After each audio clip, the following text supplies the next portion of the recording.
Hey, welcome back to the Neural Dojo. I'm KT, your AI Sensei, and today we have one that has been sitting on a lot of minds, especially if you're a parent or honestly just a human trying to survive this AI everything era.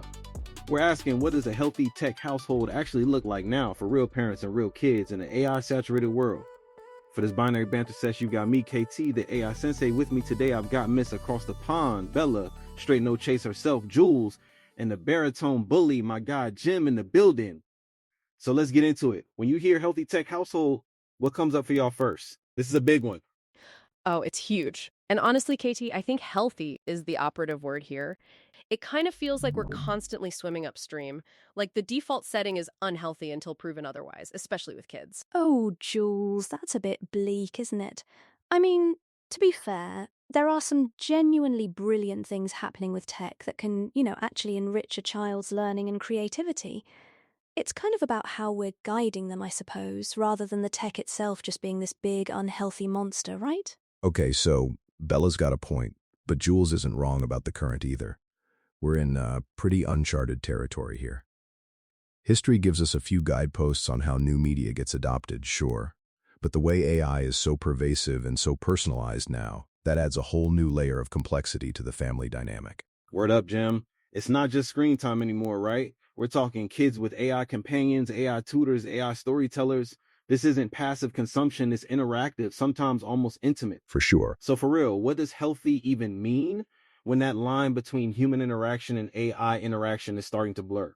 For me, it comes down to the nervous system. Like, are we actually creating environments where our kids' nervous systems can regulate, can rest, can process? Or are we just constantly bombarding them with stuff that drags their attention around and feeds them little hits of dopamine? Because if it's the latter, I don't care how educational the app claims to be, it's a problem. That's a really interesting framing, Jules. I hadn't quite thought about it from that angle. Hmm. But when I look at it from a more global perspective, there are so many families who don't have access to good teachers or diverse learning materials. So, in a way, an AI tutor could actually be properly transformative in those contexts, couldn't it? It absolutely could, Bella. And that's where the nuance comes in. Like any powerful tool, fire, electricity, the internet, AI has a ton of potential for good. But with great power comes, well, you know how that line ends. The real challenge isn't the tool itself, it's how we weave it into human life without twisting what it means to be human, especially in those formative years. Yeah, so I think that's where the parental modeling piece really comes in. Here's the thing, right? We can set all the screen time rules in the world, but if mom and dad are constantly glued to their phones, answering emails, scrolling social media, even if it's work, what message are we really sending? Kids are expert pattern matchers. They copy what we do, not what we say. Exactly, Katie. It's not really about the good tools, it's about the good habits, you know? You can't tell your kid to put down their tablet if you're not willing to put down yours. And honestly, it's not just about screen time, it's about being present, like actually present for your kids. Can an AI really teach empathy? Can it walk them through a messy social situation at school in real time with real stakes? I don't think so. No, it certainly can't replace a parent's warmth or a friend's comfort. You're absolutely right there. But perhaps it could, supplement a little bit, offer another perspective or a kind of safe space to explore ideas before bringing them to a human, Like a digital sounding board, I suppose. Well, Bella, I think that's where we run into the outsourcing trap Jules was hinting at. It's really tempting to think, oh, the AI can handle the homework, or keep them company, right? But what are we unintentionally outsourcing there? The struggle, the boredom, the chance to learn how to self-soothe or find some kind of internal motivation. Those are crucial developmental pieces. Man, Jim, you're on point, bro. We often talk about digital babysitters sometimes, but now we're creeping into digital life coaches and digital best friends, and keeping it a buck, that feels like a slippery slope. So what are the boundaries we should actually be thinking about that go beyond just, yeah, an hour of screen time a day? Okay, so beyond screen time, I think we've got to talk about attention time. Where is your kid's attention actually being pulled, right? Is it constantly getting yanked around by notifications and algorithms that are literally designed to keep them hooked? Or are they learning to focus, to sit with a bit of discomfort, to get into deep play or creative thought without that instant little hit of external validation? For me, a healthy tech household protects attention. Oh, attention time, I like that. It's a much more holistic way of looking at it than just screen time, isn't it? I mean, because you could be on a screen doing something incredibly focused and creative, or you could be off screen but still completely distracted by your phone buzzing in your pocket, That's a really good distinction, Jules. Yeah, and it goes beyond the individual child, right? It's about the whole household ecosystem. Do you have designated no-tech zones or no-tech times? Dinner table, bedtime, family outings. Those moments aren't just about cutting down tech, they're about creating space for connection, for actual conversation, for eye contact. If you like metaphors, think of it as tending the garden of your family life. You've got to protect certain spaces if you want anything real to grow. I love that analogy, Jules. Cultivating the garden. For real. I've seen families where everybody's just in their own little digital silo, all in the same room, but not really with each other. It's kind of sad. So if we're talking about a healthy tech household, it's got to come back to intentionality, right? Not just letting the current sweep you along. Absolutely. It's about making proactive choices, not just sliding into passive consumption.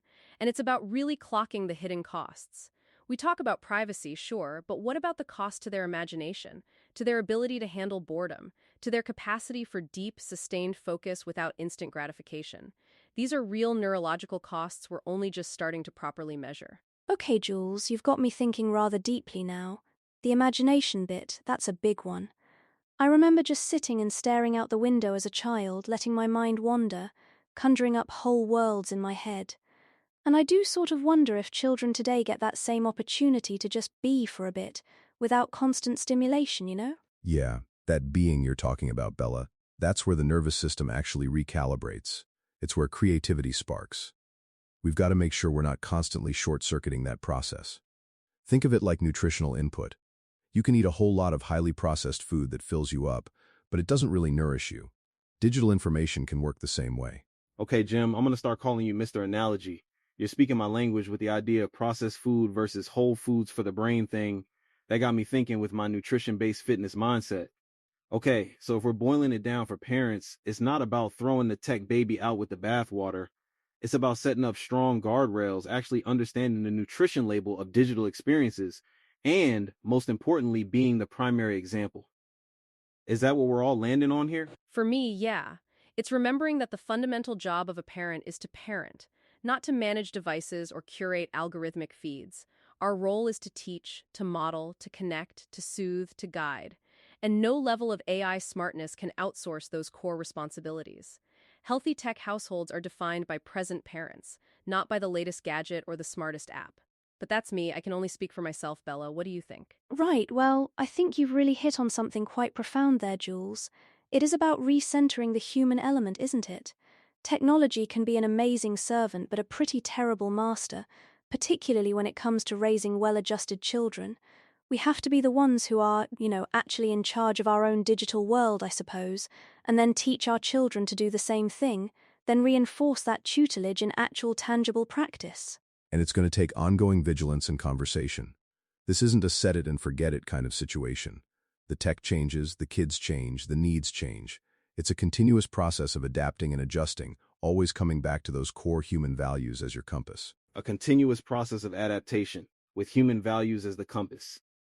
I think that is a dope summary, Jim. And Jules, if I'm keeping it a buck, you really reframed this whole thing for me during this session of Binary Banter.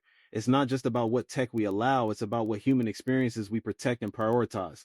That nervous system health, that attention, that fundamental connection, for me, those are non-negotiable. Right, same here, Katie. Jules, you've certainly persuaded me a bit more to your side of this. So for all you parents out there who are feeling a bit overwhelmed by the pace of all this tech, just take a moment to breathe, yeah? Remember the small mindful choices you make every day within your own four walls, things like putting the phone away at dinner, encouraging a bit of imaginative play, or simply being properly present with your children. Those moments really do matter far more than any new app or AI tool. Your presence, your boundaries, and the way you model all of this are basically the most powerful technology you possess. It's not about perfection, it's about intention. Thank you so much for joining us today on the Neural Dojo. A huge thanks to our host KT and to my fellow panelists for their insights, really interesting stuff. We will chat again soon. Take care, everyone.